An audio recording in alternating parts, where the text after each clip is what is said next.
Katanya Schopenhauer, yang terutama melakukan kejahatan ini adalah perempuan. Karena ketika pengetahuan telah sampai pada tiadanya kehendak, pesona yang bodoh dari perempuan lalu menggoda laki-laki untuk beranak pinak. Anak muda tidak cukup cerdas untuk melihat betapa singkatnya pesona perempuan tersebut, dan ketika akal sehat mulai berfungsi lagi, ia sudah lama terperosok. Nggak tego, aku mau tak baca terus.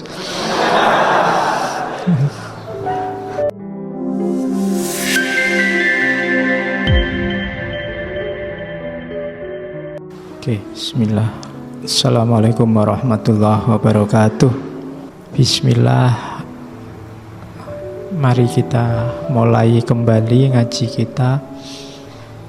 Tadi sudah diawali oleh Mas Wahid dengan berita duka. Salah seorang sahabat kita, beliau ini rajin ngaji sejak generasi-generasi awal. Masih sangat muda, seumuran teman-teman sekalian. Tadi siang meninggalkan kita untuk bertemu kekasihnya yang sejati.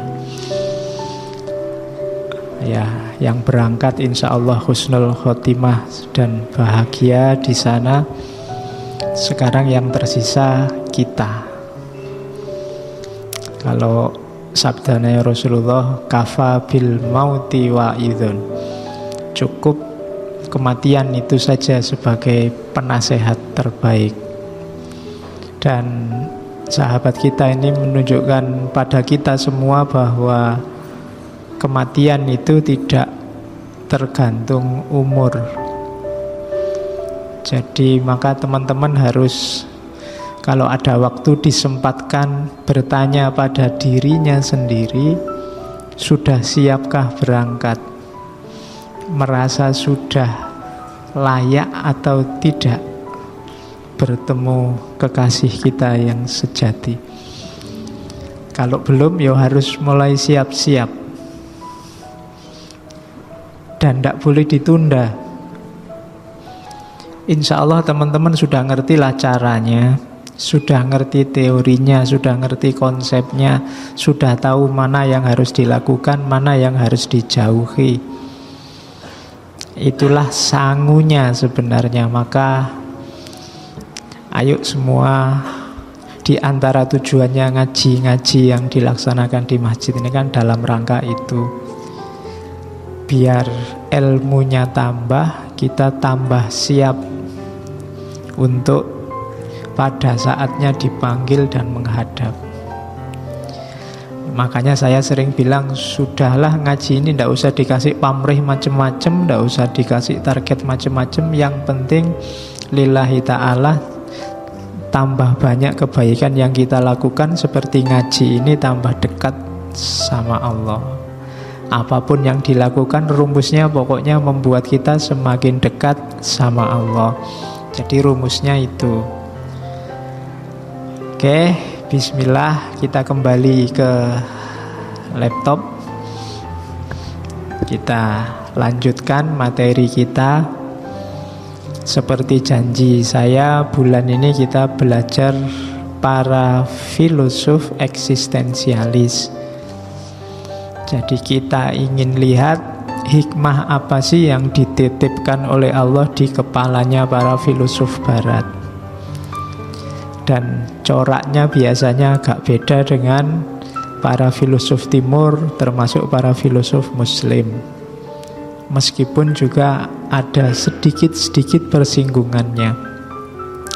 Malam ini kita ketemu beliau, Arthur Schopenhauer. Mocone susah ya. Ya wis wocone nopo anane ndak apa-apa.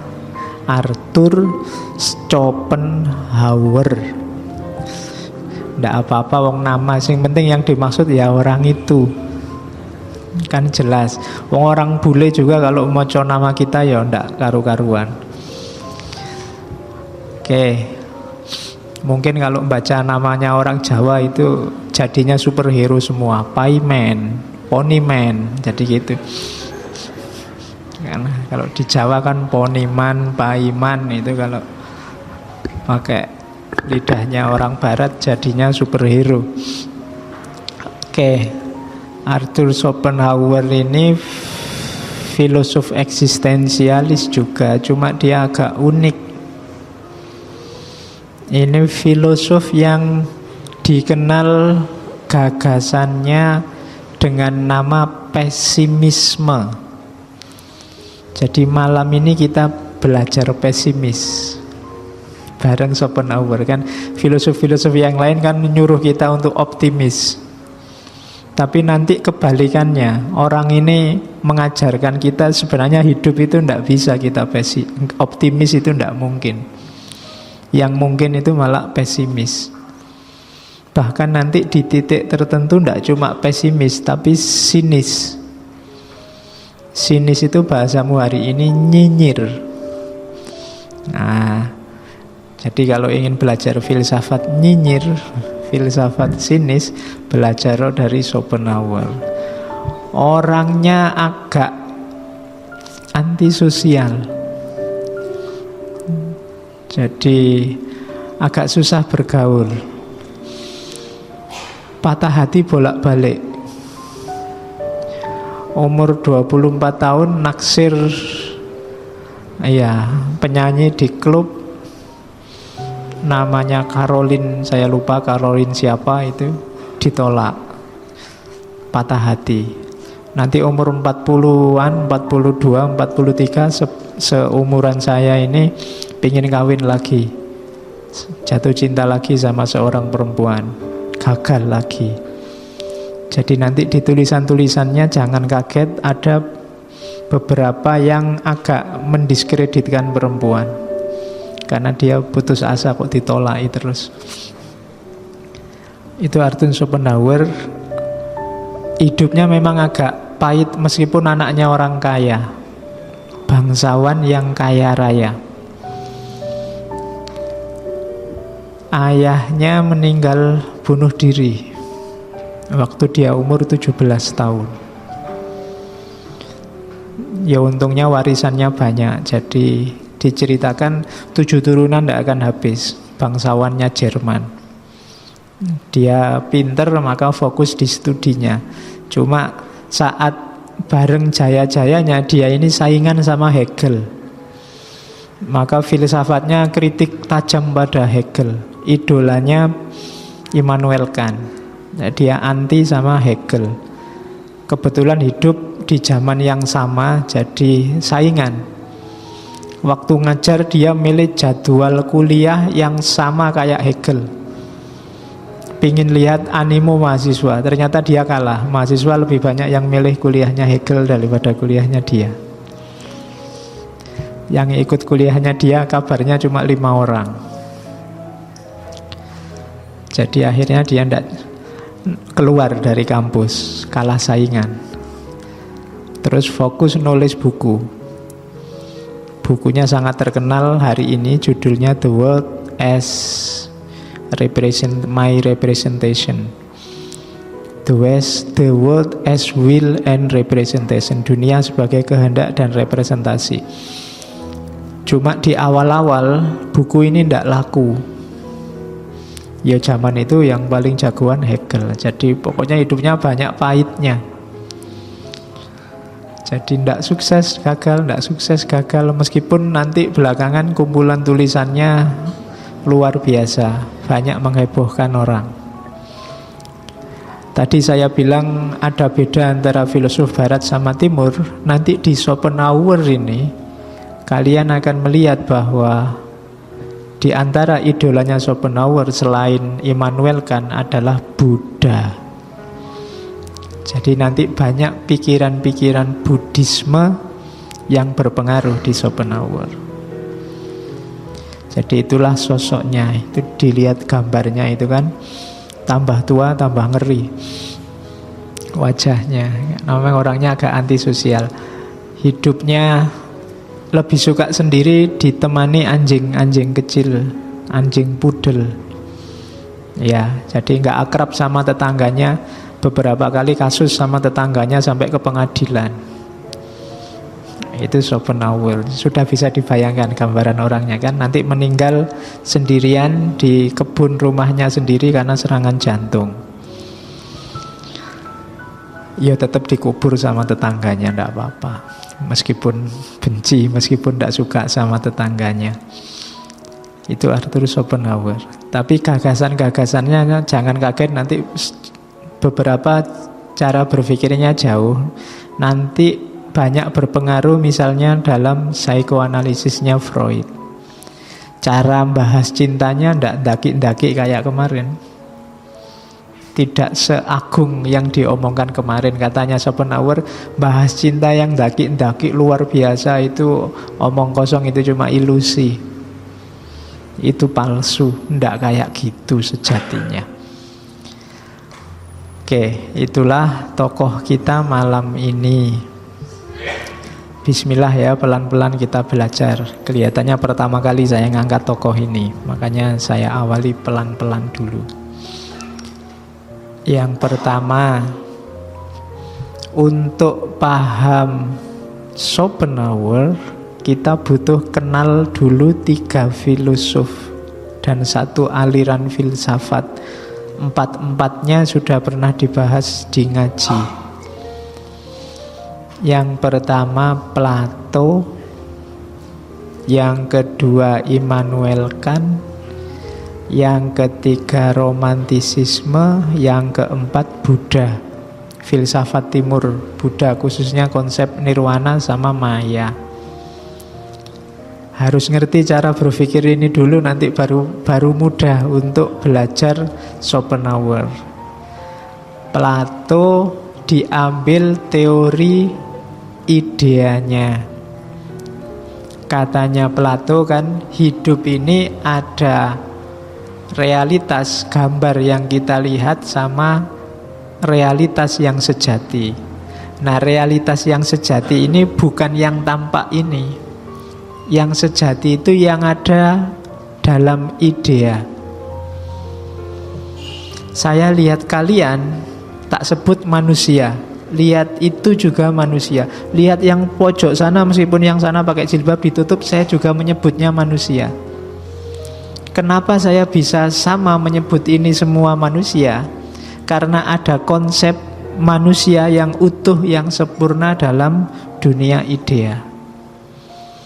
Mungkin ada yang cacat, mungkin ada yang rambutnya keriting, rambutnya gondrong, gundul, ada yang pesek, ada yang mancung, macam-macam. Tapi semua saya sebut manusia. Kenapa? Karena ada konsep manusia yang utuh, yang itu di dunia idea. Ini yang sejati sebenarnya. Yang beda-beda dan macam-macam itu ndak asli, cuma tampilannya. Kalau Plato kan analoginya pakai analogi gua. Gua bukan gua aku loh ya, gua. Ya, analogi gua. Ya diulang lagi ngaji pas Plato. Jadi intinya itu nanti dikembangkan lebih lanjut oleh Schopenhauer. Teori pertama itu. Yang kedua Immanuel Kant. Immanuel Kant juga membagi 2 kayak Plato, tapi bukan dunia idea sama dunia nyata, tapi namanya dunia fenomena sama nomena.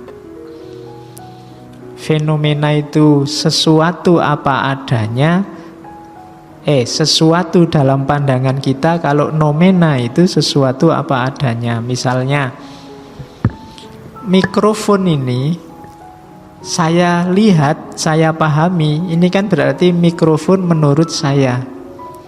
Berarti sekarang dia jadi fenomena namanya. Lihat gelas, fenomena gelas yang saya lihat. Kenapa fenomena? Karena ini gelas menurut saya. Nah, gelas yang asli ada, cuma gelas yang asli itu kita tidak pernah tahu. Kenapa? Karena begitu kita tahu, dia bukan gelas yang asli, tapi gelas menurut saya. Jadi das Ding an sich itu tidak ada. Das Ding an sich itu barang apa adanya. Kacamata saya lihat, sudah kacamata menurut saya. Kalian lihat kacamata menurut kamu. kacamata yang asli itu kayak gimana? Nggak ketemu, nggak ada. Selalu menurut saya. Nah, itu Immanuel Kant. Teorinya namanya fenomenalisme. Jadi aslinya sesuatu itu tidak akan bisa kita jangkau. Yang kita jangkau selalu sesuatu menurut saya. Ini nanti berkembang luar biasa di era posmo, misalnya ketika kajian-kajian hermeneutik. Itu kan basisnya teorinya Immanuel Kant ini. Al-Quran mungkin pasti benar, pasti baik, tapi begitu kita pahami, kita baca, jadinya Al-Quran menurut pemahaman kita, menurut pembacaan kita. Itu sebenarnya melanjutkan ini, basis teori yang nanti dikembangkan oleh orang-orang hari ini. Barangnya sih itu, tapi pemahaman kita tentang barang itu beda dengan barang itu aslinya. Jadi itu namanya fenomenalisme kalau di Immanuel Kant. Agak mirip dengan Plato, yang dunia idea, dunia nyata. Ini dasar-dasar teorinya, harus ngerti ini dulu. Terus romantisisme. Dulu kita pernah ngomong Rousseau dan kawan-kawan, aliran romantisisme. Intinya mau ke hidup secara natural, termasuk menonjol dalam bidang seni, termasuk menganggap hidup ini butuh seni karena hidup ini penderitaan. Nanti diulang lagi, nanti dijelaskan lebih panjang juga oleh Schopenhauer. Silahkan dicek lagi rekamannya. Kalau tak jelasin lagi sekarang nanti panjang. Yang terakhir filsafat timur. Dulu kita juga pernah ngomong tentang Buddhisme, bahwa hidup ini hanya ilusi.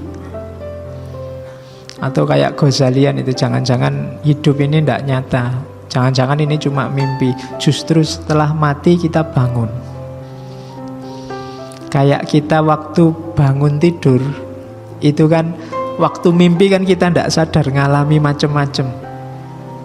Jangan-jangan terus kita paginya bangun, jangan-jangan hidup kita itu begitu. Sekarang ini sebenarnya mimpi, besok setelah mati, walah tadi itu mimpi toh. Cuma kamu tidak tahu. Sekarang yang belum sadar waktunya mimpi. Kalau kamu mimpi kan juga tidak sadar kalau itu mimpi. Kan enggak, kalau kamu sadar mimpi, wah mumpung mimpi bebas wae kan mesti ngono kamu. Tapi kan tidak bisa, karena kamu tidak tahu kalau waktu itu kamu sedang mimpi. Sekarang juga begitu. Hidupmu ini jangan-jangan kayak mimpi, semuanya hanya ilusi. Tidak ada yang benar. Kamu sadar itu nanti setelah kamu meninggal, begitu dibangkitkan lagi. Alah iya ngapain kemarin sampai tawuran, maki-makian, sampai wong itu cuma ilusi semua, mimpi semua. Nah, itu ajaran Maya kalau dalam tradisi Buddhisme. Semua ini ilusi sementara, harus dilampaui. Jangan, makanya hampir semua sufi menyuruh kita jangan terikat oleh dunia ini, karena yang terikat oleh dunia ini dia akan tertipu. Tipuannya dunia itu jangan dicari triknya, ya dunianya itu sendiri tipuan. Tidak ada sulapnya, ya dunia ini sulapan. Tidak ada yang asli. Semuanya permainan. Kan Quran sudah ngomong, wa mal hayatud dunya illa lahwun wala ibun. Hidup di dunia ini ya cuma lahwun wala ibun, gojek sama main-main. Ya gojek maksudnya bahasa Jawanya gojek, bahasa Indonesianya main. Ya. Jadi hidup ini kan mampir gojek. Mampir bergurau sebentar. Jadi ya senang-senanglah sebentar, karena setelah itu melanjutkan perjalanan. Nah itu dasar-dasarnya 4 ini ya, Plato, Immanuel Kant, romantisisme, dan filsafat timur. Ini beliau mau mencoba, karena nanti di kantornya Schopenhauer itu ada patungnya Buddha dan patungnya Immanuel Kant. Nah kalian juga gitu, kalau punya idola kan mesti gambarnya buat tempel di kamarmu itu kan. Pak, saya tidak tahu idolamu apa, Dragon Ball atau Doraemon.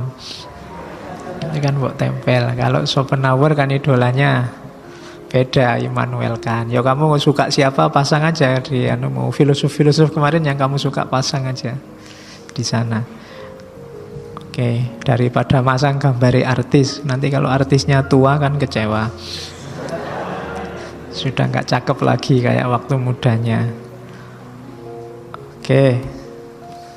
Nah, masuk ke teorinya sekarang. Dasarnya mirip teori fenomena atau teori ideanya Plato.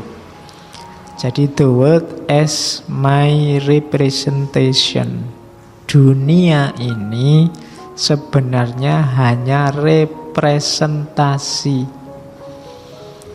Representasi itu presentasi ulang. Apa sih maksudnya presentasi ulang? Aku menampilkan lagi dunia versiku. Jadi ngaji ini tidak pernah objektif. Ngaji filsafat ya ngaji filsafat, selalu ngaji filsafat sebagaimana aku pahami. Makanya ketika misalnya ada beberapa teman yang nulis testimoni tentang ngaji ini, isinya kan beda-beda. Kenapa? Karena ngaji ini tampil dalam dirinya sesuai presentasinya dia. Maka representasi, presentasi ulang adanya ngaji ini dan pemahaman orang terhadap ngaji ini. Jadi dua kali, makanya representasi, presentasi ulang. Laptop ini dia tidak tampil sebagai dirinya, tapi tampil sebagai yang saya pahami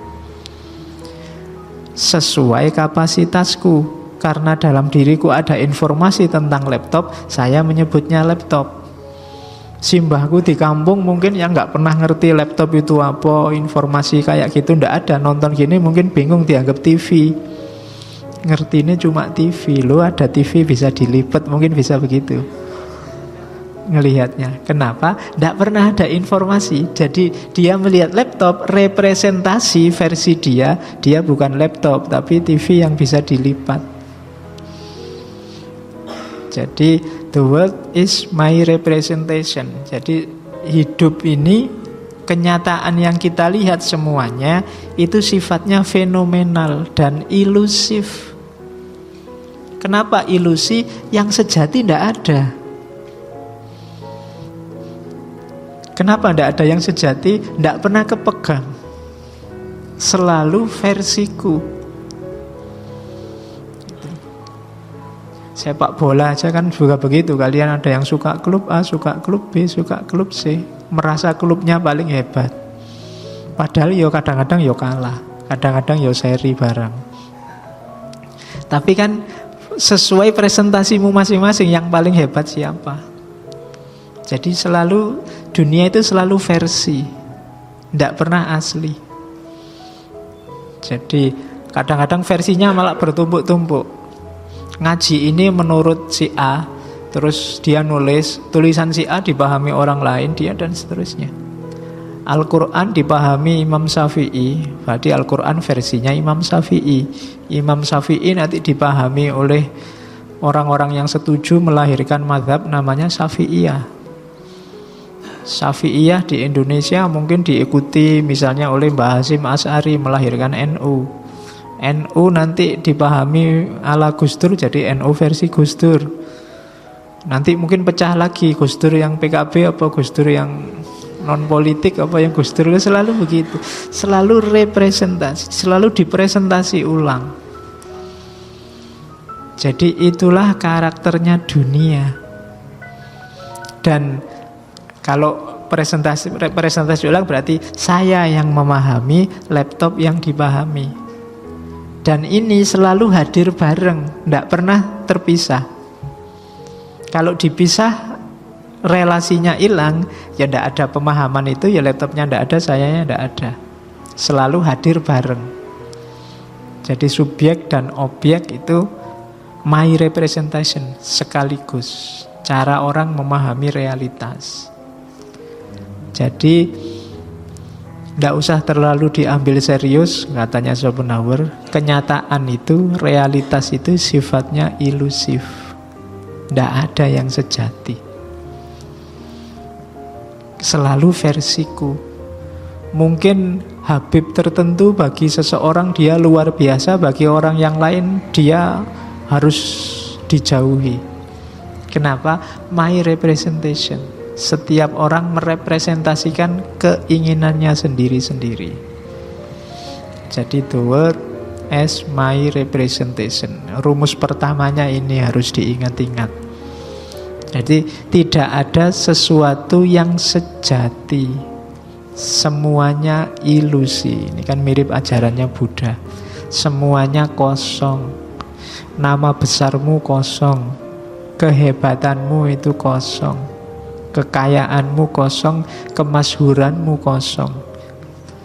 Semuanya hanya persepsi, hanya ilusi. Representasimu sendiri. Maka orang itu bisa pesimis, bisa optimis sesuai yang dia inginkan. Bisa berpikir positif, bisa berpikir negatif, sesuai yang dia mau. Karena dia sendiri yang merepresentasikan. Ngaji ini dianggap sesat, menyesatkan juga bisa, dianggap bermanfaat juga bisa, dianggap cuma tombong nganggur aja daripada tidak ada kesibukan, yo iso. Tinggal caramu membaca. Kenapa? Karena duniamu kamu sendiri yang bikin. Disitulah letak ilusifnya. Bahkan misalnya urusan cinta, cantik dan tidak cantik kan juga versi. Bagimu cantik luar biasa, mungkin bagi orang lain biasa-biasa saja. Ada yang cakep, tidak dapat pacar, padahal perasaan ya cakep, tapi kok tidak entuk-entuk. Mungkin bagi orang lain nggak terlalu cakep, biasa-biasa saja. Kamu aja yang over GR. Ya kan? Itu my representation. Representasimu sendiri. Nah, kuncinya apa dari representasi itu? Kuncinya adalah will. Jadi tadi ya saya jelaskan lebih mudah. Antara aku dengan laptop itu jembatannya cuma satu, will. Karepmu, keinginanmu. Saya sebut tadi versimu, itu kan sesuai karepmu. Apa yang ada di balik dirimu. Jadi pintu gerbangnya adalah kehendak. Realitas itu sifatnya ilusif, dan di balik realitas ini, di balik hubunganku sama laptop ini ada kehendak. Kehendak itu semacam pola yang ada di belakangku, yang mendorongku berpikir, yang mendorongku menginginkan sesuatu, yang mendorongku punya hasrat satu hal dan seterusnya. Tak kasih contoh. Ini harusnya flash disk. Membacanya juga flash disk. Tapi ketika punggungku gatel, aku punya kehendak untuk ngukur apa bahasa garuk. Tanganku nggak nyampe, pakai media ini. Will ingin garuk. Maka yang semula flash disk sekarang jadi alat garuk. Saya representasikan flash disk ini sekarang sebagai alat garuk. Kenapa begitu? Willku yang membunyikan, keinginanku. Padahal dia ulama besar, luar biasa, pakai jubah, pakai surban, jenggotnya panjang. Kok kamu maki-maki? Dalam dirimu pasti ada kehendak, ada will yang jelek tentang beliau. Jadi dorongan batin, dorongan diri paling kuat dalam diri manusia itu will, kehendak.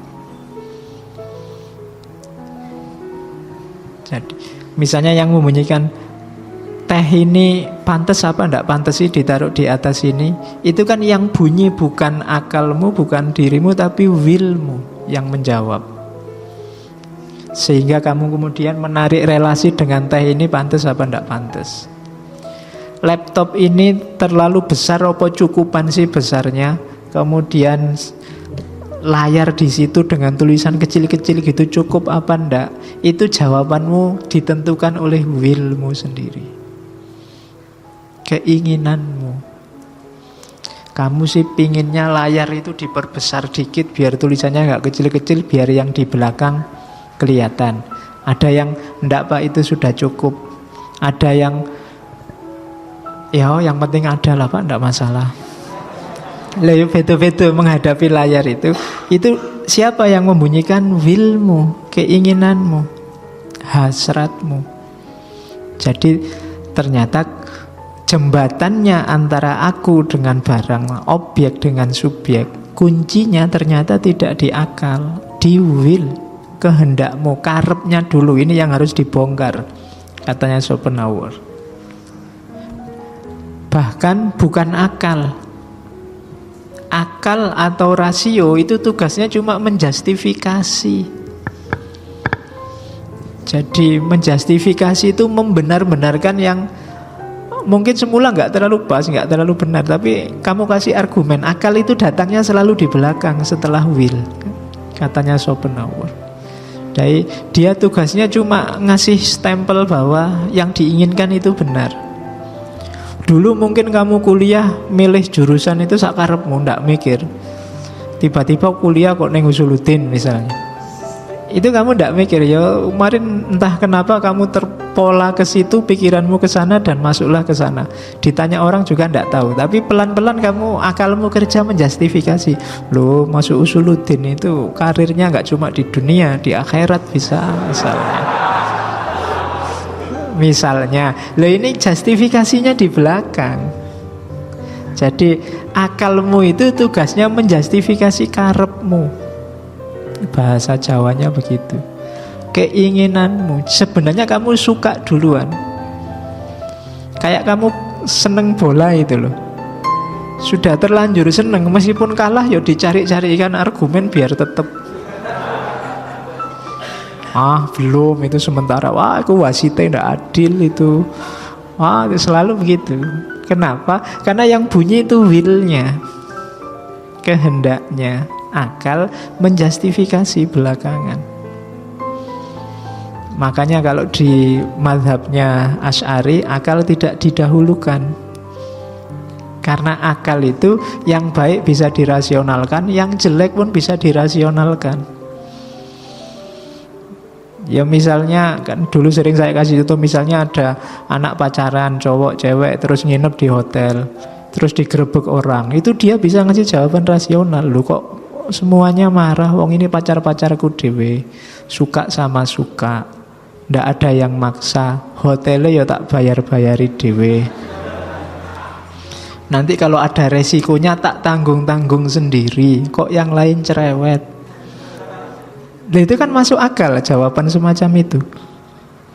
Kecuali aku ngerusak orang lain, menyiksa, maksa orang lain, terus kalau ada resiko saya lari, itu baru salahin. Wong ini belum apa-apa.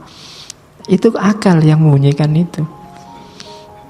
Jadi akal itu bisa datang belakangan. Kebanyakan memang begitu. Orang suka atau tidak suka dulu, justifikasi rasionalnya belakangan. Kayak kemarin waktu pilkada itu kan begitu.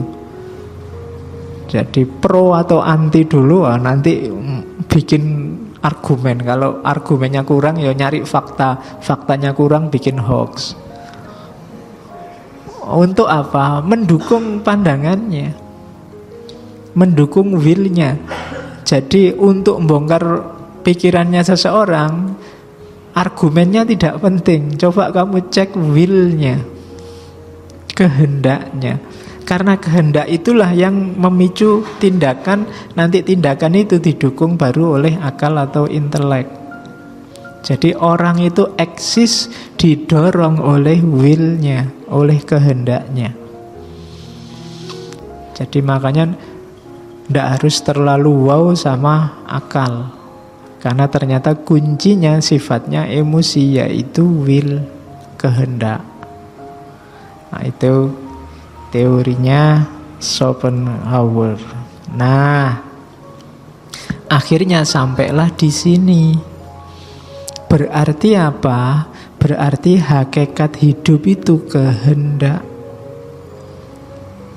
Ndak enaknya kalau hakikat hidup itu kehendak, berarti hidup itu intinya penderitaan. Nggak enak, makanya tadi disebut pesimisme. Kenapa kalau hidup itu penderitaan? Ya berarti kehendak itu sebenarnya sifat dasarnya jahat. Kita lihat logikanya. Jadi yang pertama asumsinya Schopenhauer, hidup itu kan dasarnya kehendak, keinginan. Dan ternyata yang namanya keinginan dalam diri manusia itu tidak pernah berakhir. Jadi kaya tidak ada akhirnya, terkenal tidak ada akhirnya. Nggak ada orang merasa puas saya sudah terkenal, sudah masuk di YouTube banyak, tidak ada. Selesai itu tidak ada. Orang selalu pengen lebih. Kalau sudah masuk di YouTube ini gilirannya apalagi. Targetnya selalu ada, tidak pernah kehendak, keinginan itu selesai. Orang paling kaya raya kayak Bill Gates, kayak sopolah Zuckerberg yang punya Facebook itu coba ditanya. Kalau dia merasa sudah cukup ya berhenti, mungkin Facebooknya ditutup, Microsoftnya ditutup, tapi kan enggak, ingin dikembangkan lagi, enggak ada kehendak itu selesai. Kalian yang kuliah nilainya sudah bagus-bagus, sudah kumlot, tapi kan tetap belum selesai, masih pingin lagi. Keinginan itu enggak ada akhirnya. Itu berarti apa? Padahal keinginan itu kan orang ingin, itu kan diawali dari rasa sakit apa? Dia merasa kurang. Saya ingin itu kan karena ada yang kurang dalam diriku. Pingin pacar berarti kan ada yang kurang, randui pacar. Pingin duit ada yang kurang, randui duit. Pingin kuliah ada yang kurang, pingin bayar ada yang kurang. Ada yang kurang. Keinginan itu karena ada yang kurang. Sementara keinginan itu tidak ada akhirnya. Di sisi lain, keinginan tidak bisa dihindari. Pasti orang ingin sesuatu. Kesimpulan resminya apa? Berarti hidup ini menderita. Hidup ini hakikatnya menyakitkan. Kenapa? Karena kita dikejar-kejar keinginan. Berarti apa? Keinginan itu jahat karakternya. Semakin banyak keinginan, siap-siap semakin banyak rasa sakit. Ya kalau gitu ndak usah ingin Pak, ndak mungkin manusia ndak ingin. Jadi pasti ada keinginan. Jadi logikanya akhirnya apa? Oh berarti hakikatnya hidup ini menderita. Itulah kenyataannya hidup di dunia. Jadi kalian yang merasa menderita berarti kalian sudah mengalami aslinya hidup. Yang masih seneng-seneng belum sadar maksudnya. Sebenarnya kamu menderita. Jadi kenapa intinya hidup penderitaan? Berarti kita hidup dengan karakter penderitaan. Yang penderitaan itu sifatnya kejahatan. Dari situ lahir universal pesimisme. Pesimisme yang universal. Saya bilang tadi dia memang tokoh pesimis. Orang itu kan punya kehendak, punya keinginan untuk dipenuhi. Kalau sudah dipenuhi, terus dia merasa senang, bahagia. Kan itu cita-cita normalnya setiap orang. Padahal apa sih bahagia itu? Katanya Schopenhauer, bahagia itu redanya keinginan sementara dari rasa sakit tertentu. Kalau terus-terusan, jangan dikira bahagia itu bisa terus. Karena begitu dia diulang, yang ketemunya bukan bahagia lagi, tapi bosen. Jadi misalnya kalian punya keinginan rumah mewah, keturutan punya rumah mewah, bahagia. bahagianya kan paling bulan pertama, minggu pertama, paling tahun pertama. Setelah itu kan rasanya biasa. Setelah itu rasanya bosen. Pingin punya rumah lagi. Wong sekarang orang kota itu pingin hidup kayak orang desa.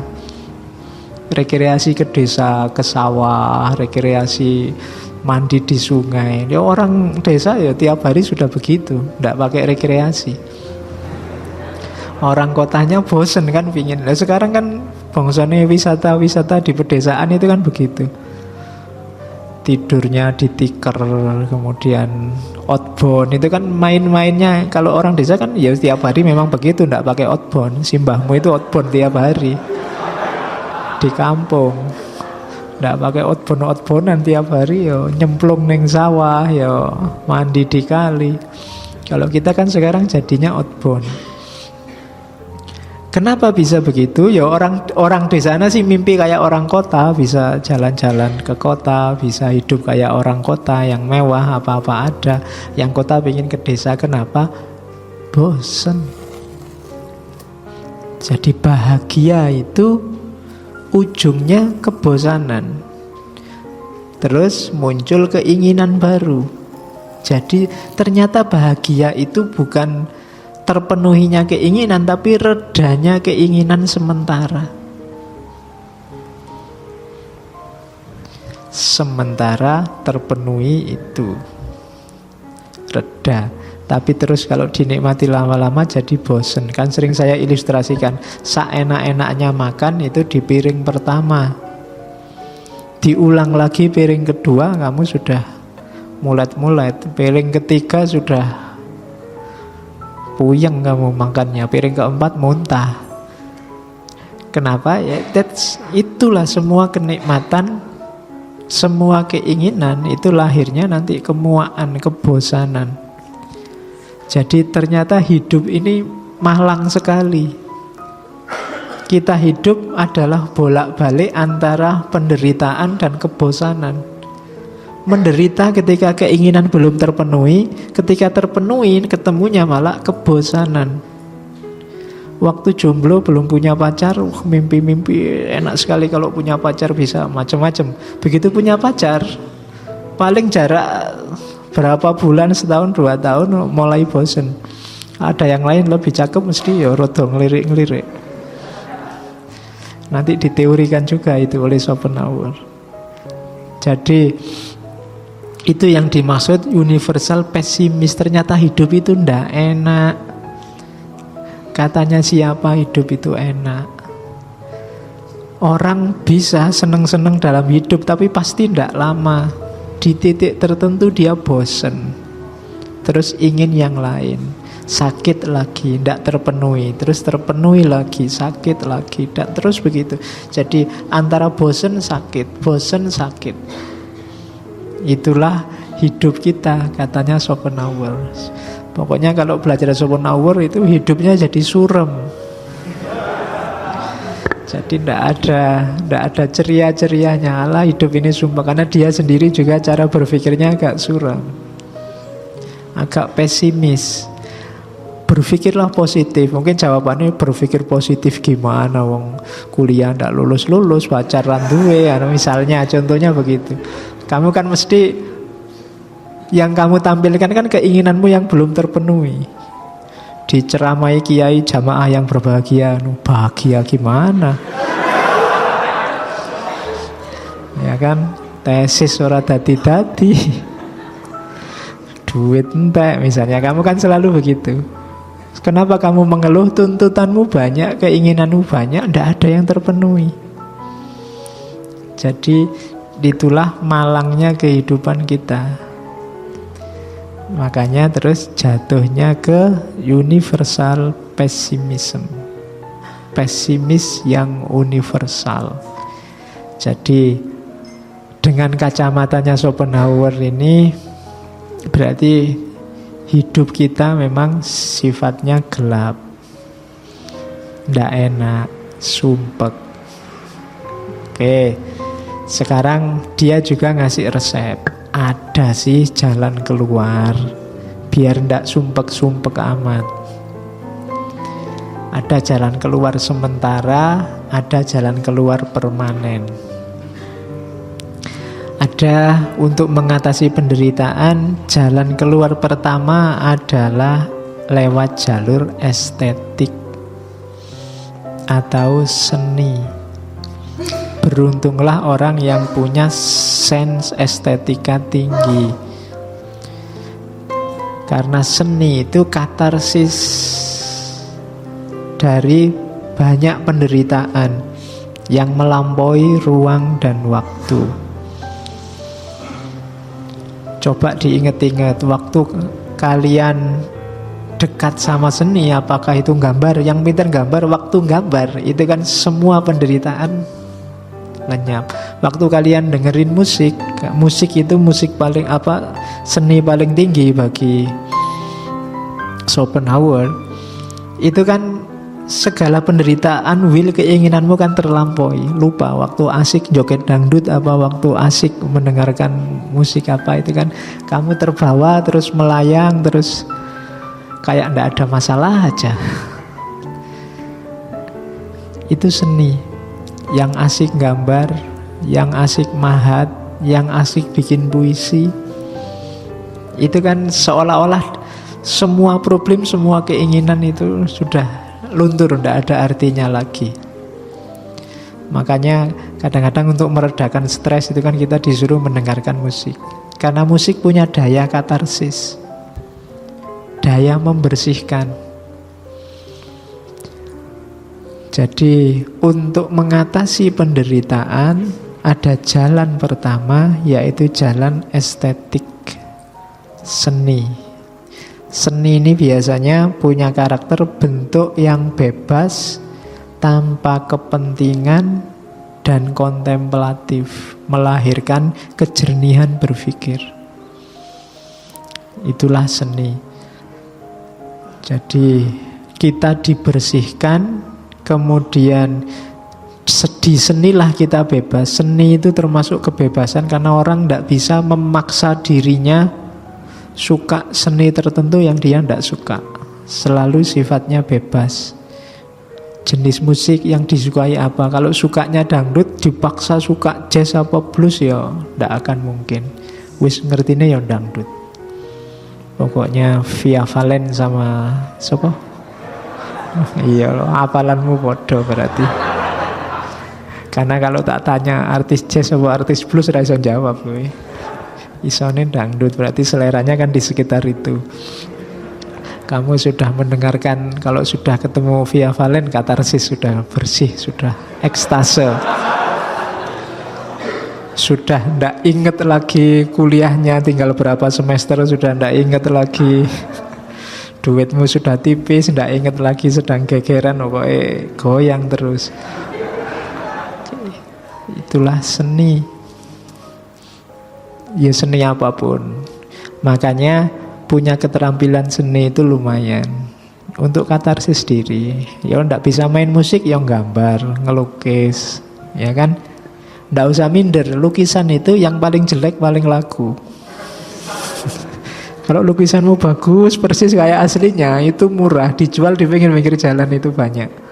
Ada orang ngelukis pemandangan persis kayak gunung, persis kayak sawah, itu ya murah harganya.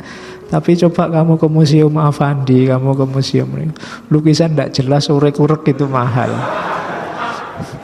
Jadi kalau kamu stres gambar, sak senengmu apa gitu, terus kasih judul yang khas itu mahal. Anggap aja kepuasan batin lah, apalah gitu. Itu seni. Katanya Schopenhauer bagus tentang musik. Ya bagi yang suka musik, music does not express this or that particular or definite pleasure, this or that affliction, pain, sorrow, horror, gaiety, merriment, or peace of mind. But joy, pain, sorrow, horror, gaiety, merriment, peace of mind themselves, to a certain extent in the abstract, they essential nature without any accessories, and so also without motive for them. Jadi musik itu ndak bahas kesedihan yang tertentu atau kesenangan tertentu. Pokoknya ya kesedihan ya kesenangan umum gitu aja, abstrak. Ada lagu ditinggal pacar kan kamu nggak bahas itu pacarnya jenenge sopo, anak mana, kan nggak begitu. Ya, pokoknya ada kesedihan ditinggal pacar gitu aja. Sifatnya abstrak. Jadi itu abstrak tanpa kepentingan, tidak berpihak pada siapapun, tidak nempel apapun. Itu yang dia akhirnya punya daya katarsis, punya daya membersihkan. Jadi itu gunanya musik. Makanya kadang-kadang kamu misalnya baca sholawatan itu kan rasanya sampai koyo ekstase, padahal tidak ngerti artinya sholawat yang kamu baca apa. Itu menunjukkan musiknya sendiri ada dayanya, ada daya pembersihnya. Jadi musik bisa jadi jalan keluar, meskipun jalan keluar sementara. Kenapa? Karena musik hanya memberikan kelegaan sementara, lega sementara, terbebaskan sementara. Nanti musiknya dimatikan, kamu kembali lagi ke hidup sehari-hari ya sumpek nih. Kalau jogetnya sudah selesai, pulang ke rumah sumpek lagi. Maka dia katarsisnya hanya sementara, tidak panjang. Kalau begitu boleh alternatif jalan kedua. Untuk mengatasi penderitaan ada jalan kedua, yaitu jalan etis, etika. Jalan kedua ini adalah melakukan kebaikan kepada orang lain atas dasar simpatik. Kita kan menderita, orang lain juga menderita. Ada yang bisa membuat kita agak terbebas dari penderitaan apa? Peduli dengan penderitaannya orang lain, simpati dengan penderitaannya orang lain. Itu membuat kita lebih terbebas. Kita merasa tidak sendirian sumpeknya, yang lain juga sumpek. Membantu orang lain itu kayak membantu diri kita sendiri. Dengan membuat orang lain lega, kita sendiri juga ikut mengalami lega. Itu namanya jalur etis. Berbuat baik kepada orang lain. Dasarnya apa? Kalau katanya Schopenhauer, dasarnya namanya compassion, kasih. Kasih itu satu level lebih tinggi daripada sekedar passion. Apalagi cinta yang hasrat, yang nafsu. Jadi compassion ini, kasih ini levelnya Rahman Rahim, bukan lagi mahabbah atau mawaddah. Jadi compassion, sayang pada orang lain. Atau kalau bahasa Yunaninya agape. Agape itu cinta sesama yang tanpa pamrih. Nah, ini jalur etis. Kita ngambil jalur ini bisa menyenangkan orang lain. Dan akhirnya diri kita sendiri ikut senang, ikut bahagia. Itu juga melegakan. Jadi orang lain lega, kita juga lega. Nah, ini namanya jalur etis. Makanya kita disuruh berbuat baik sebanyak-banyaknya. Itu sebenarnya bukan untuk siapa-siapa, untuk biar kita sendiri nggak menderita. Ya, yang suka berbuat baik pasti ngalami kebahagiaan melihat orang lain bahagia karena tindakan kita.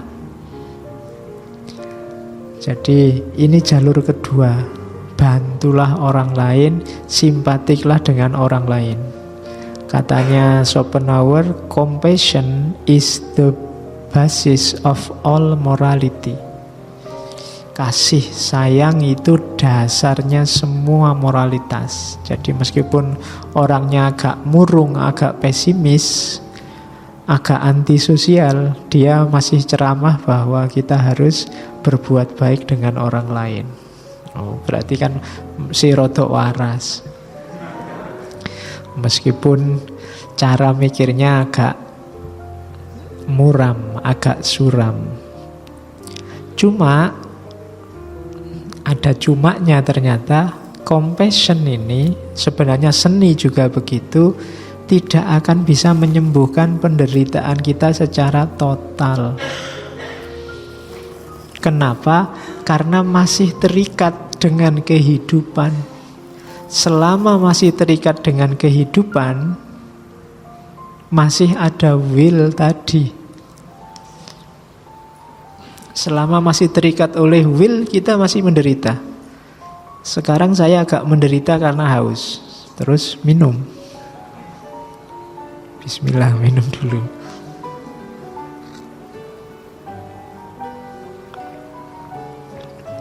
Alhamdulillah, minumnya selesai. Kan tidak selesai, masih ada penderitaan baru muncul. Yo, ngajinya masih terus lagi berarti. Masih belum selesai capeknya, masih ada lagi, selalu begitu. Kalian jangan dikira, Pak saya pengen ndang selesai tesisnya, ndang ujian, ndang bebas. Jangan dikira. Begitu tesismu selesai, ada lagi keinginanmu. Waduh, kawinnya kapan Pak? Terus ya kan, kawin nanti. Wah, pengen juga dapat kerjaan ya Pak. Kerjaannya gimana? Jangan dikira seneng-seneng wisuda paling sehari. Mungkin ya gak sampai sehari, 1 jam 2 jam. Ya kan? Atau ya hanya pas dalam ruangan wisuda itu aja. Seneng lah, begitu keluar nambah masalah baru. Kenapa masalah baru muncul? Kamu punya keinginan baru. Karena ada keinginan baru ya penderitaanmu muncul lagi. Coba ndak usah ingin apa-apa. Setelah wisuda ngapain? Ndak tahu Pak. Ndak ada target apa-apa. Ndak mikir, saya ndak punya keinginan apa-apa. Lu justru yang bahagia itu. Buktinya apa? Ada solusi ketiga dari Schopenhauer untuk kita bahagia beneran. Apa? Asketis. Asketis ini baunya kayak sufi karena memang ngambilnya dari ajaran Buddha. Jadi semakin banyak keinginan, kita semakin sakit. Berarti solusinya apa? Nggak usah pingin macam-macam. Jadi negasikan dunia. Say no to what. Jadi katakan tidak pada dunia. Nah, kalau orang bisa menidakkan dunia, jadi dia tidak ingin dunia, bahwa dia punya dunia tidak urusan, tidak masalah, tapi bukan itu keinginannya, dia akan tentram.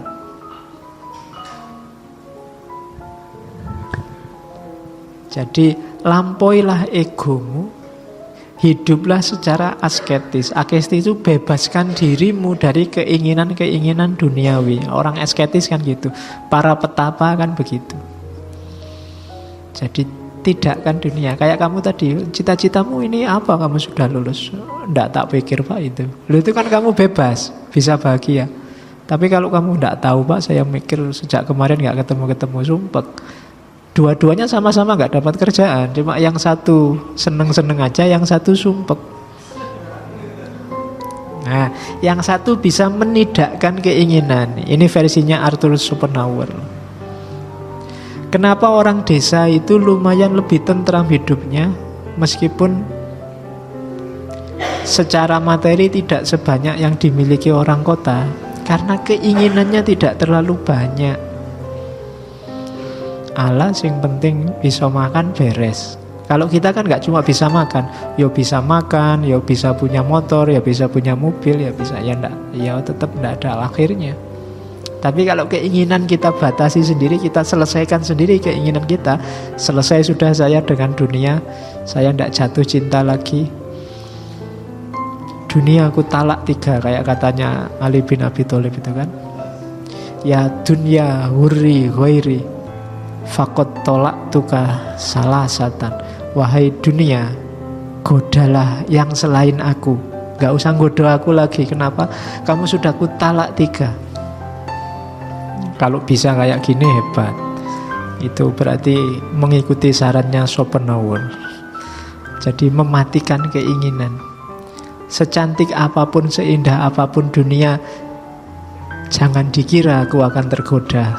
Silahkan dunia menggoda orang lain daripada capek-capek menggoda aku, karena sudah ku talak 3. Wah, itu kehidupan asketis. Tidak penting lagi dunia, tidak penting lagi nama besar, tidak penting lagi kekayaan, tidak penting lagi segala yang sifatnya dunia, tidak penting. Orang semacam ini sudah beres dengan dunia. Jadi maka dia tidak akan tertipu lagi. Solusi asketis ini kalau menurut Schopenhauer lebih permanen dibandingkan solusi etis maupun solusi estetis. Orang yang tidak terpesona lagi, tidak jatuh cinta sama dunia, yang bisa menyetop keinginan-keinginannya, dia lebih bahagia. Orang yang tidak banyak harapan, tidak banyak keinginan, kan lebih mungkin untuk nemu kebahagiaan. Kalau bahasa orang Jawa, orang yang ngerti sudah. Sudah, Pak, saya kuliah S1 aja mati-matian, nanti kuliah S2 mau jadi apa? Sudah. Sekarang mikir yang lain. Nah, itu orang yang ngerti sudah, ngerti selesai. Kita selama ini menderita karena kita tidak pernah ngerti titik. Kita selalu koma. Akhirnya kita selalu tidak puas. Dikasih apapun tidak puas. Karena keinginan kita sendiri yang tidak pernah habis, tidak pernah berhenti. Maka ayo kita kenali titik sudah dalam hidup kita. Di situ sebenarnya kuncinya kebahagiaan. Sebanyak apapun harta kita, setinggi apapun karir kita, semulia apapun status kita di tengah masyarakat, kalau hidup kita masih banyak sekali kehendak yang ingin diwujudkan yang belum terwujud, ya kita belum bahagia. Hidupnya masih menderita. Jadi kalau ini pengaruh kuat dari ajaran Buddhisme. Jadi ajarannya agama Buddha.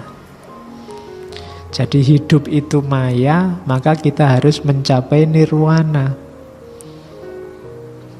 Nirwana itu kondisi ketika orang sudah mencapai nothingness tanpa kehendak.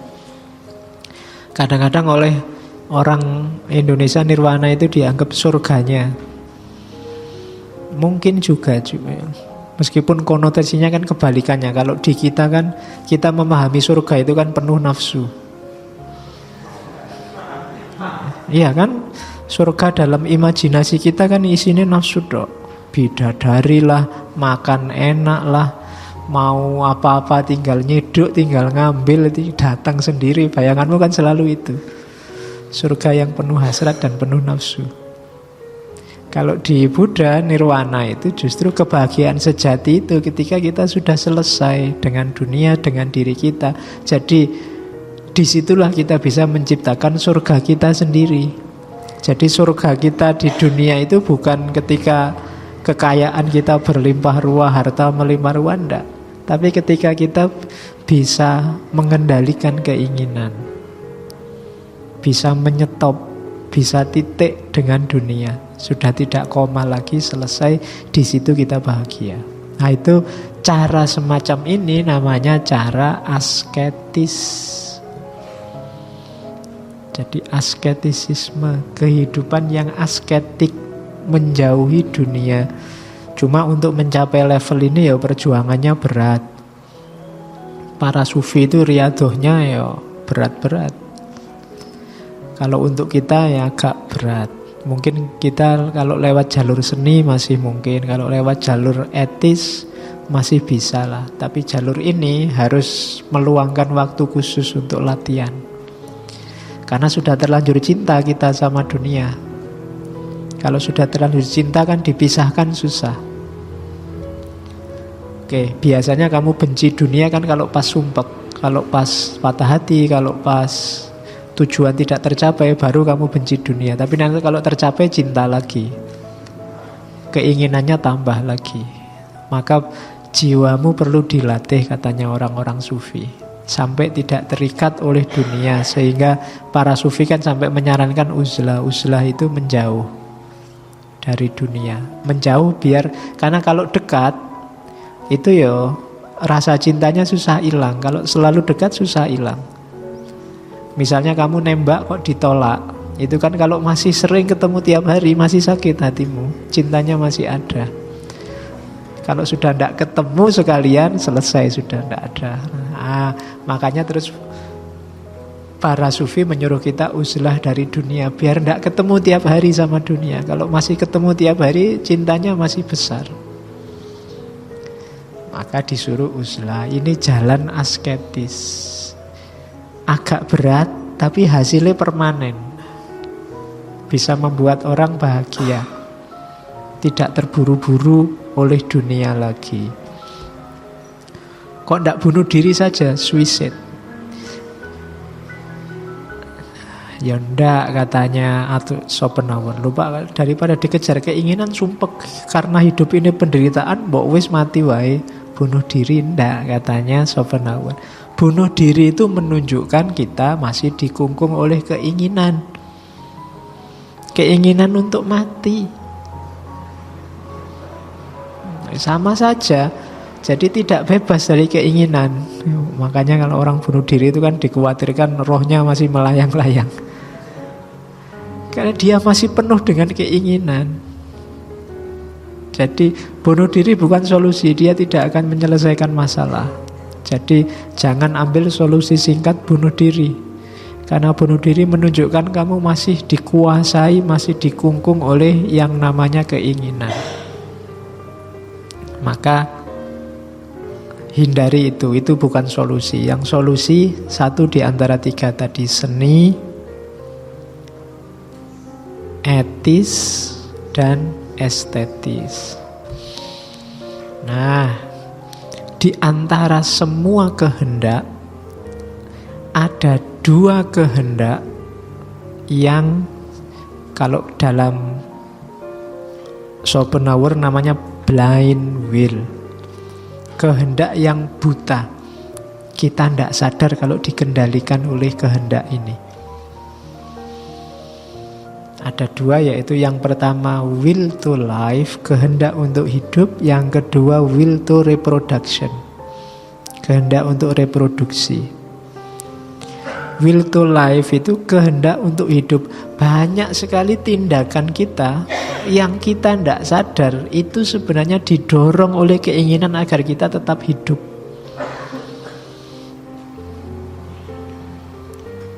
Sakit, batuk, berobat. Itu kan sebenarnya bukan awalnya sih kehendak untuk sembuh, tapi kalau ditelusuri ke belakang, kenapa kok pengen sembuh? Masih pengen hidup.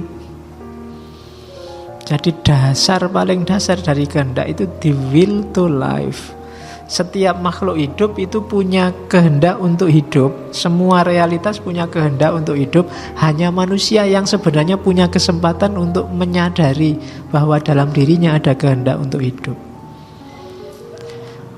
Hal-hal yang sifatnya instingtif, naluriah, itu muncul dari the will to life. Tidak ingin celaka, tidak ingin susah, itu sebenarnya karena the will to life, kehendak untuk hidup. Jadi, dan jangan salah, kehendak untuk hidup ini sudah tidak ada alasannya lagi, ya harus ingin hidup. Jadi dari banyak kehendak tadi, misalnya kalian belajar, kalau belajar biar pinter, kalau sudah pinter biar dapat kerjaan, kalau dapat kerjaan kan bisa nyari makan, kalau sudah bisa, ujungnya tetap selalu kehendak untuk hidup. Apapun yang kamu ngaji ini misalnya, wah ini ikhlas lillahi ta'ala, enggak. Ada dorongan, kalau ditarik-tarik ketemunya mesti the will to life, kehendak untuk hidup. Karena orang sudah terlanjur mencintai hidupnya, mencintai dunianya, maka motifnya itu the will to life. Kenapa kalau urusan politik orang tawuran sampai segitunya? Karena politik diasumsikan berkaitan dengan hajat hidup orang banyak. Berarti bersentuhan juga dengan hidupmu, maka orang mati-matian. Apa? Kehendak untuk hidup jadi dasarnya. Jadi the will to life, sifatnya unik.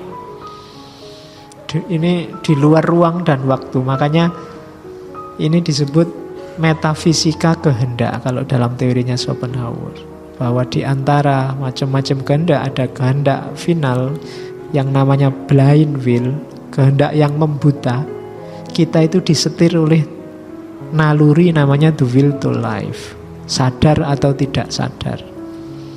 Itulah intinya. Yang kedua,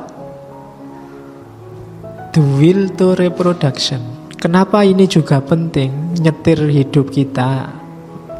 Karena kehendak untuk hidup tadi ternyata tidak bisa terus-terusan. Di titik tertentu kita pasti meninggal, kita pasti mati. Untuk bisa kita abadi, tidak mati-mati, tidak mungkin. Maka untuk melanjutkan semua mimpi, semua kehendak, semua hasrat, semua keinginan kita, ada jalannya apa? Reproduksi. Jadi the will to reproduction. Jadi tidak salah kalau orang pingin kawin. Kenapa? Kawin itu bukan nikah loh ya.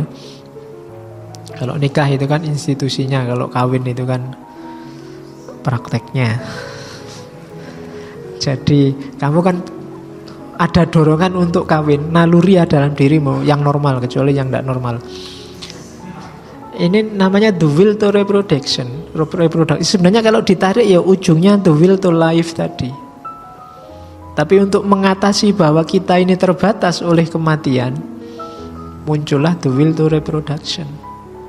Kita ingin juga melakukan reproduksi, memperpanjang generasi, biar kehendak-kehendak kita tidak mati. Itulah yang membuat kita nyari pasangan, yang membuat kita suka sama lawan jenis, yang membuat kita pingin kawin, pingin nikah. Intinya sebenarnya ini cuma dikemas dengan cerita, dengan puisi, dengan itu. Jadi seolah-olah dia jadi wow, jan-jane ujungnya ya reproduksi. Ini nanti dilanjutkan oleh psikoanalisis. Akhirnya cuma di sini Allah pakai teori cinta tanpa pamrih. Pokoknya engkau adalah segalanya, macam-macam ini Allah prek. Itu ujungnya ke sini. Ujungnya untuk reproduksi. Jadi tidak usah terlalu wow dengan dia mengkritik luar biasa konsep-konsep cinta yang ada sebelumnya. Schopenhauer di puisi-puisi dibikin, di film-film sampai segitunya ndak lah. Intinya ya pengen reproduksi. Jadi the will to reproduction. Nah, dua-duanya berhubungan dengan cinta. Yang pertama the will to life. Jadi the will to life itu secara biologis manusia sudah diatur untuk prokreasi, melanggengkan spesiesnya. Itu naluri ya, kamu nggak usah, Pak, saya itu kok nafsu saya besar, pengen kawin, woy. Itu normal berarti. Sudah usiamu, kamu sudah dewasa. Kamu sadari atau tidak disadari, dorongan itu ada. Jadi ujungnya apa sebenarnya? Karena kamu punya dorongan the will to life. Jadi the will to life melahirkan the will to reproduction. Dan nanti akhirnya the will to reproduction itu dikemas oleh manusia dengan ilusi-ilusi yang namanya cinta. Jadi cinta itu cuma tempelan, dibikin-bikin biar hubungan reproduksi itu kelihatan kemasannya indah. Jangan-jangan ya ujung-ujungnya ke sana. Enggak, bapak saya enggak pakai, enggak memiliki juga enggak apa-apa. Ya tapi kan kamu nyari yang lain. Untuk memiliki yang lain, untuk bereproduksi dengan yang lain. Jangan-jangan intinya di situ. Kenapa? Karena naluri ya. Naluri kita larinya mesti ke sana. Insting kita larinya mesti ke sana. Saya cintanya tanpa nafsu sama sekali, Pak. Iyalah, nggak mungkin. Itu berarti belum cinta beneran. Cinta ono nafsu nih. Pada lawan jenis ya, ndak sama kucing apa sama hobi yang lain. Tapi jadi itu kalimatnya cinta hanya ilusi. Jadi dibikinkan konsep-konsep di sekeliling keinginan untuk reproduksi itu. Sehingga kelihatan wow, kelihatan wah, kelihatan agung sekali relasi yang namanya cinta. Dan ini sifatnya natural. Semua makhluk juga begitu. Jadi setiap manusia kalau sudah dewasa pasti mengorbankan dirinya. Perkawinan itu kalau bahasanya Schopenhauer semacam pengorbanan diri. Lo kawin itu kan dari kamu enak-enak bebas sekarang terikat. Sekarang harus ngurusi macam-macam. Padahal dulunya kamu bebas. Kuncinya apa? Reproduksi. Bahkan bukan seks. Ya untuk reproduksi butuh seks, tapi tidak pertama-tama seksnya. Makanya orang mau mengorbankan diri kawin. Kalau cuma seks, ya orang kan bisa tanpa reproduksi. Kamu beli bisa. Tapi kan tidak puas hanya dengan itu. Kenapa? Yang dibutuhkan nggak cuma itu. Kita butuh reproduksi untuk melanjutkan spesies. Dan ini insting. Semua makhluk hidup juga begitu. Ada contohnya di situ. Contohnya saya kasih contoh apa itu? Belalang. Belalang itu kalau habis kawin, pejantannya harus siap tewas di tangan betinanya. Dan dia harus rela dibunuh. Habis kawin dia harus cepat-cepat pergi. Kalau nggak cepat-cepat pergi dibunuh oleh betinanya. Oh, itu belalang. Dan memang kalau melihat resiko kayak gitu kan mending nggak usah kawin aja lah daripada mati. Tapi kan dibela-belain kawin. Kenapa? Karena kebutuhan spesies. Kalau tidak begitu manusia bisa punah. Jadi memang insting untuk bereproduksi itu ada di semua makhluk. Sifatnya insting. Kalau insting dia tidak dipelajari. Sudah dibekalkan oleh Tuhan, oleh Allah dalam diri kita. Jadi nggak perlu belajar, itu sudah ada. Jadi untuk bereproduksi kamu tidak perlu nonton film, nyari referensi, lihat gambar, tidak usah. Wes iso, aja khawatir. Pak, saya takut nanti tidak bisa, tidak usah khawatir. Iya, tidak usah takut, tidak usah nyari referensi. Kamu tidak nyari referensi, download video, download gambar, tidak. Pasti bisa, nyampe ke sana insya Allah. Tidak usah takut. Wong itu instingtif kok. Si mbahmu dulu tidak pernah nonton video, tidak pernah nonton gitu-gitu, ya anaknya oke. Jadi cinta itu kamuflasenya itu. Jadi hukum daya tarik seksual adalah bahwa pemilihan pasangan hidup sebagian besar ditentukan oleh kecocokan di antara orang yang berpasangan untuk beranak pinak. Jadi rumusnya itu. Jadi siapa yang kita rasa cocok untuk melanjutkan generasi. Sebenarnya logikanya sederhana itu. Dan untuk menyebut relasi kecocokan ini orang menyebutnya dengan istilah cinta. Sebenarnya itu didasari oleh insting untuk bereproduksi. Jadi tidak ada, kalau ada konsep luhur, konsep agung tentang cinta, tidak. Sebenarnya cuma ingin reproduksi, ingin punya anak, itu saja. Makanya cinta itu konsepnya palsu. Dalam banyak kasus katanya Schopenhauer, jatuh cinta itu bukan masalah hubungan timbal balik antara dua manusia, tapi keinginan untuk bisa memiliki yang tidak mereka miliki. Kalau tidak kerjasama kan tidak bisa. Sendirian kan tidak bisa, wong kita bukan Hermafrodit membuahi dirinya sendiri. Jadi kan harus ada tandemnya, ada pasangannya. Dan itu sama-sama butuh. Bahkan agak ekstrim, hati-hati katanya Schopenhauer. Sesungguhnya tidak ada perkawinan yang mendatangkan malapetaka kecuali perkawinan yang karena cinta saja. Cinta tok, enggak. Hati-hati perkawinanmu kalau hanya dasarnya cuma cinta. Dasarnya itu banyak, jangan cuma cinta saja. Yang paling utama keturunan. Ini Schopenhauer loh ya. Yang lain pendapatnya pasti beda. Cinta adalah penipuan diri yang dipraktekkan oleh alam. Jadi kamu ditipu oleh konsep-konsep cinta. Jadi hati-hati kalau mau kawin, mas bekal kita kawin ini apa? Yang penting kita saling cinta. Wah jangan itu. Katanya siap-siap kalau hanya cuma cinta, itu pada saatnya cintanya bubar. Kalau hanya cinta saja. Banyak modal untuk kawin itu, tidak cuma cinta. Yo biaya, yo tenaga, pasti ada. Jangan cuma cinta.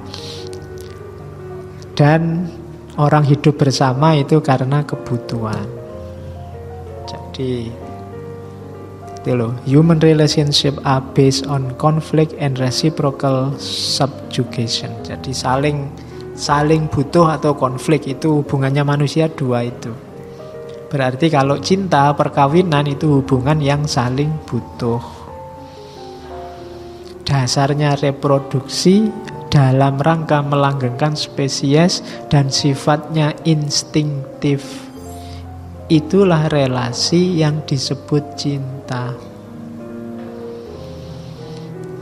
Jadi ini agak antitesis dari Kierkegaard kemarin. Berarti kalau kalian pacaran, kalau ditanya kenapa kamu mencintaiku? Karena aku ingin melanggengkan spesies.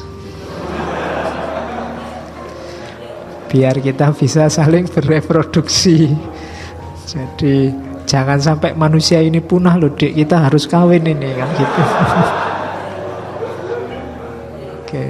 Ya, lo ya to the point aja, bang. Intinya ya itu katanya. Oke. Nah, cuma ada konsep lagi konsep bau Buddhismenya masuk. Absurdnya reproduksinya dan kehidupannya manusia.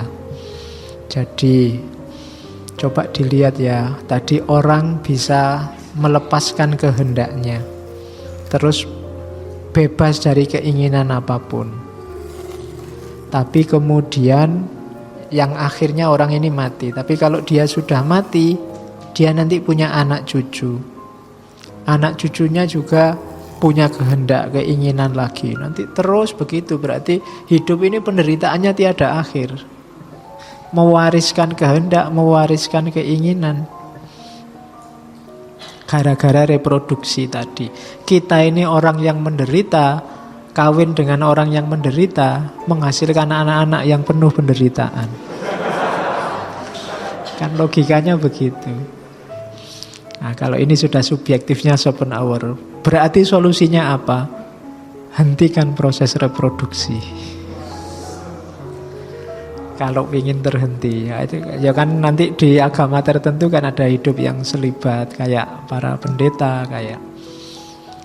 Jadi kepuasan yang timbul akibat dorongan reproduksi harus dikutuk, karena kepuasan seperti itu merupakan penegasan yang paling kuat atas nafsu untuk hidup. Punya anak, bereproduksi berarti sama dengan kejahatan. Ini karena dia sumpek, ditolak terus sama perempuan-perempuan itu. Sudahlah, kawin itu tidak penting. Kawin itu hanya memperpanjang penderitaan. Kan teorinya tadi hidup ini menderita. Kita ini hidup ini orang menderita. Terus kita nikah. Nikahnya kan juga sama orang yang menderita.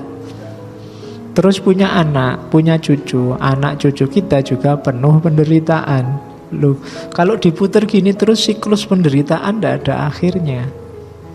Harus dihentikan. Oke lah, kita bisa mencapai nirwana, kita bisa menghabiskan keinginan kita. Lah anak cucu kita kan tidak bisa. Jadi makanya sudahlah, ujungnya adalah reproduksinya dibatasi. Jangan terlalu banyak mencetak generasi penderitaan. Nah, itu cara berpikirnya Schopenhauer. Kalau yang ini, yang perempuan tidak boleh marah. Yang membuat proyek pembebasan dari penderitaan itu gagal siapa? Perempuan. Orang sudah siap-siap mau uzlah, mau menjauh dari dunia, kok tergoda oleh perempuan. Proyeknya akhirnya gagal. Katanya Schopenhauer, yang terutama melakukan kejahatan ini adalah perempuan. Karena ketika pengetahuan telah sampai pada tiadanya kehendak, pesona yang bodoh dari perempuan lalu menggoda laki-laki untuk beranak pinak. Anak muda tidak cukup cerdas untuk melihat betapa singkatnya pesona perempuan tersebut, dan ketika akal sehat mulai berfungsi lagi, ia sudah lama terperosok. Nggak tego, aku mau tak baca terus.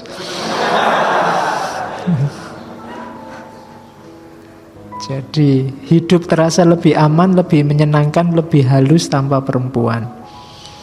Biarkan para laki-laki memahami jerat yang dipasang pada kecantikan perempuan, maka komedi absurd reproduksi pasti akan berakhir. Kalimatnya tajam sekali ya pada perempuan. Dia belum tahu rasanya perempuan. Ya kan sampai akhir dia tidak menikah, tidak kawin. Iya, jadi sampai tua sendirian, patah hati bolak-balik, ngelamar ditolak. Akhirnya menurut dia perempuan itu setan, kejahatan. Ya karena bolak-balik ditolak. Nah, itu salah satu filosof yang negatif tentang perempuan. Beberapa filosof bahkan yang pikirannya bagus-bagus ada yang memang pandangannya agak negatif tentang perempuan. Bukan apa-apa, karena memang zamannya begitu. Peradabannya juga memang sangat patriarki. Ya nanti bulan-bulan depan kita ngomong lagi tentang feminisme, tentang patriarki. Tapi ini salah satu contoh filosof yang agak negatif pandangannya terhadap perempuan. Karena perempuan dianggap penggoda. Saya tidak tahu apa laki-laki bisa tidak sih jadi penggoda perempuan. Kok selalu perempuan jadi penggoda laki-laki? Harusnya ya laki-laki bisa penggoda. Jadi laki-lakinya yang tergoda, yang salah perempuan. Oke, itu pikirannya feminis. Cuma jangan salah, dia tidak total sih ngomong begitu. Di bagian lain bukunya dia ngomong, I have not yet spoken my last word about woman. Meskipun perempuan itu penggoda, saya belum ngomong kata-kata terakhirku tentang perempuan. I believe that if a woman succeed in withdrawing from the mass, or rather rising herself from above the mass, she grows kisslessly and more than a man. Aku belum ngomong banyak tentang perempuan. Kata-kata terakhirku tentang perempuan. Aku percaya kalau seorang perempuan sukses mengatasi masa withdrawing from the mass, ini perempuan kayak laki-laki bisa tidak tergerus oleh massa, mandiri dengan dirinya, or rather rising herself from above the mass, atau meninggikan dirinya di luar masyarakat, she grows kisslessly, dia akan tumbuh terus dan melebihi laki-laki. Jadi kalau perempuan ini sukses dan besar, dia akan bisa lebih besar daripada laki-laki. Makanya laki-laki mudah tergoda oleh perempuan. Ini kalimat saya potong dari dia nulis tulisan Metaphysics of Love. Ini kalimat ini, paragraf ini agak unik. Ini melegalkan bahwa laki-laki itu sebenarnya natural kalau dia selingkuh. Tidak apa-apa ya buat perempuan. A man in love by nature inclined to be inconstant, while a woman constant. Manusia laki-laki yang jatuh cinta itu secara alami itu biasanya inkonsisten. Sementara perempuan lebih konsisten, lebih konstan, lebih stabil. A man love perceptibly decreases after a certain period. Almost every other woman charm him more than the one he already possess. Cinta seorang laki-laki itu biasanya tampak berkurang setelah periode tertentu. Jadi kalau laki-laki jatuh cinta itu lama-lama cintanya semakin susut. Bahkan hampir semua perempuan bisa membuat dia tertarik lebih daripada yang sudah dia miliki. Dan ini natural. Jadi secara alami itu cintanya laki-laki itu semakin turun. Beda sama perempuan. Laki-laki ini he long for change, dia ingin ganti. Will a woman love increase from the very moment it is returned. Jadi kalau cintanya perempuan ini semakin tumbuh, increase. Kalau cintanya laki-laki itu semakin berkurang. Tidak saya baca sisanya.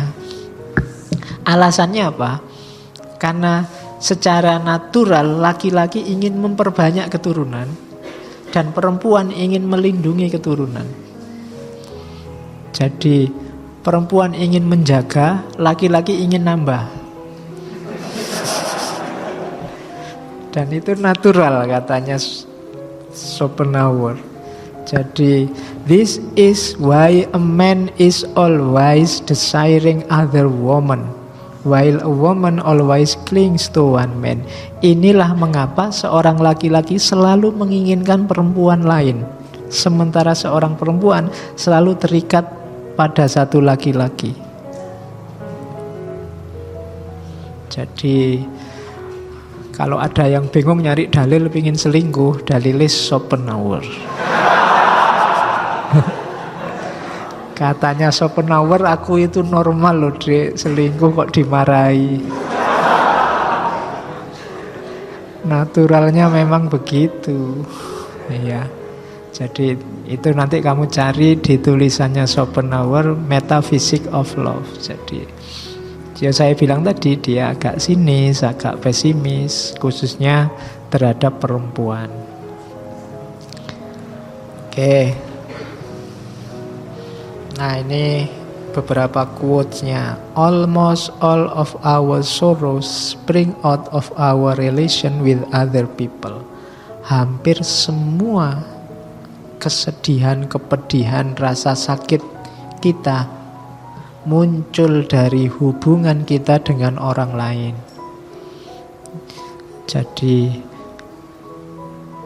kepedihan kita, sumpekmu itu kebanyakan ada hubungannya dengan orang lain, karena hubunganmu dengan orang lain. Itu ayatnya Schopenhauer. Makanya dia termasuk penyendiri.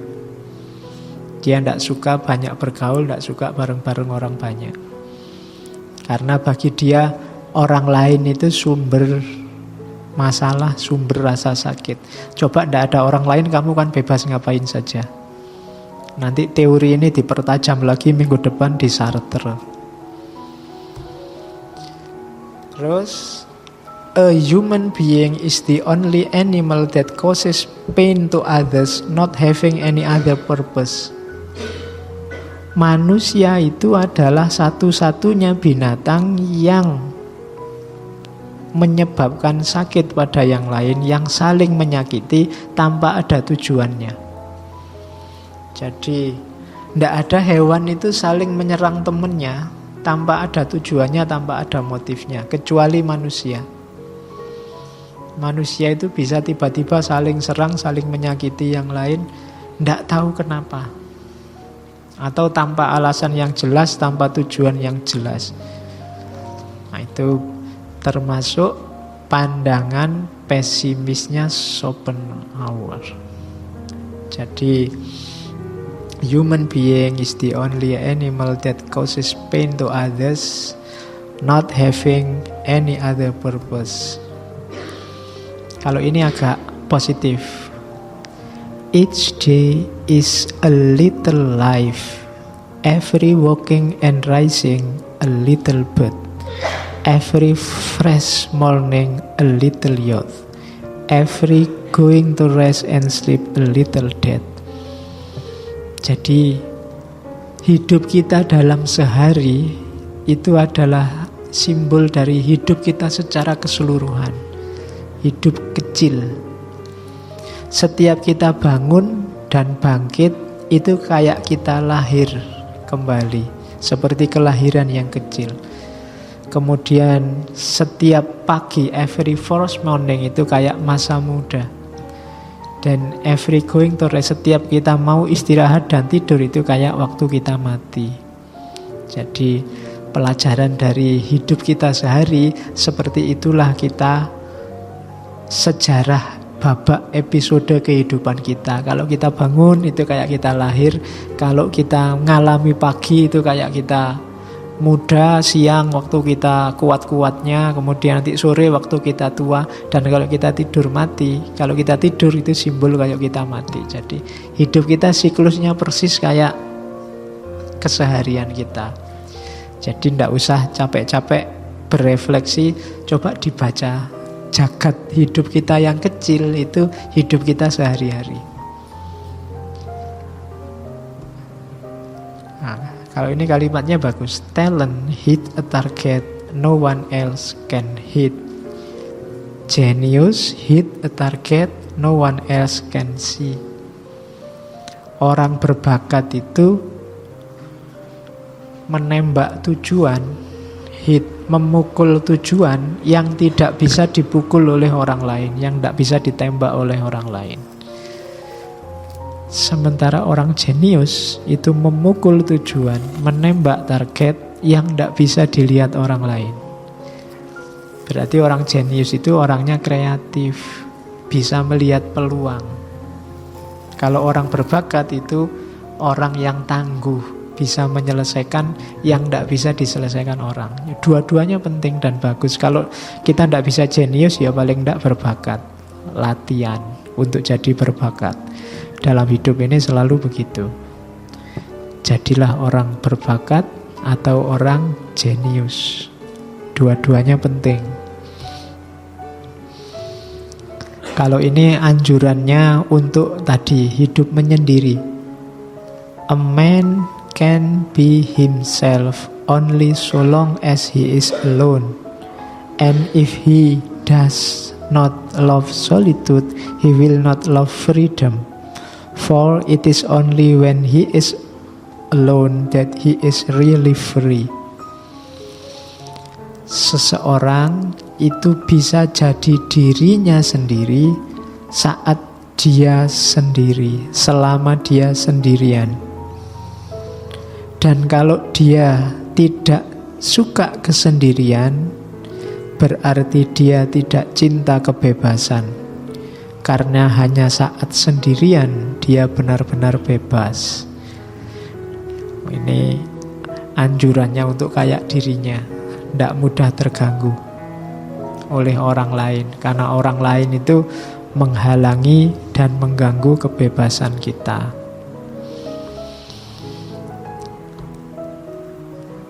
We forfeit 3/4 of ourselves in order to be like other people. Kita menipu diri kita 3/4-nya untuk mirip orang lain. Jadi kalau hidup kita itu totalnya 100%, 75%-nya hidup kita itu hanya niru orang lain, padahal mungkin tidak cocok sama kita.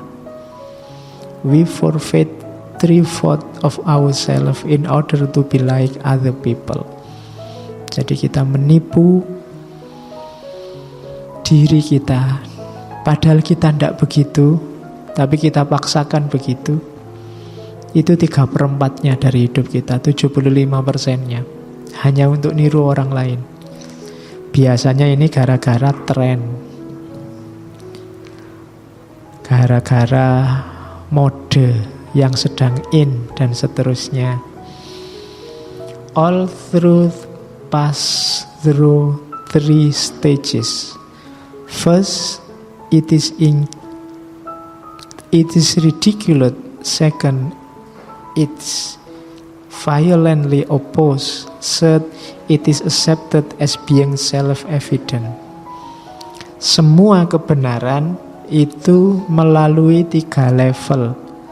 Pertama-tama dia diketawakan, kedua kali dibully, violently oppose, ditentang terus dikerasi.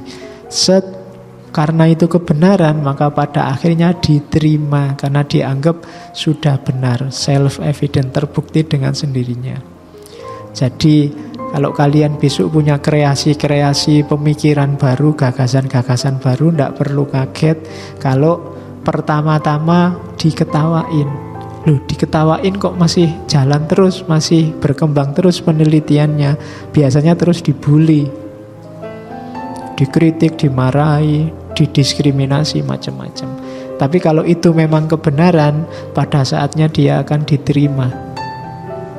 Kadang-kadang sampai ilmuwannya meninggal baru diterima. Kayak gagasan-gagasannya Schopenhauer ini kan banyak yang diterima belakangan. Awalnya diketawakan, kemudian dikritik, dibully habis-habisan, dan akhirnya terbukti sendiri bahwa itu benar. No rose without a thorn, but many a thorn without a rose. Ini kalimatnya rada romantis. Tidak ada mawar yang tanpa duri, tapi banyak duri yang tanpa mawar. Jadi ya kamu tafsirkan sendirilah, cari contoh konkret sendiri di mana durinya banyak, tidak ada mawarnya sama sekali. Tapi kalau ketemu mawar itu pasti ada durinya. Tapi kita banyak ketemu duri yang tidak ada mawarnya sama sekali. Ditunggu-tunggu tidak muncul-muncul mawarnya, isinya duri terus. Ada yang kayak gitu. Jadi no rose without a thorn, but many a thorn without a rose. Terakhir, buying books will be a good thing if one could also buy the time to read them. Membeli buku itu sesuatu yang bagus kalau kita juga membeli waktu untuk membacanya. Ya, karena kan kebiasaanmu kan gitu, nek ono buku ae pesen ya, beli ya, ning ya ora diwaca. Jadi kalau beli buku ya dibaca. Buat apa buku cuma ditumpuk di kamarmu sampai beleduken, sampai dimakan kuning-kuning itu sampai wah ndak karu-karuan. Kadang-kadang kutahan teh, kutahan kopi.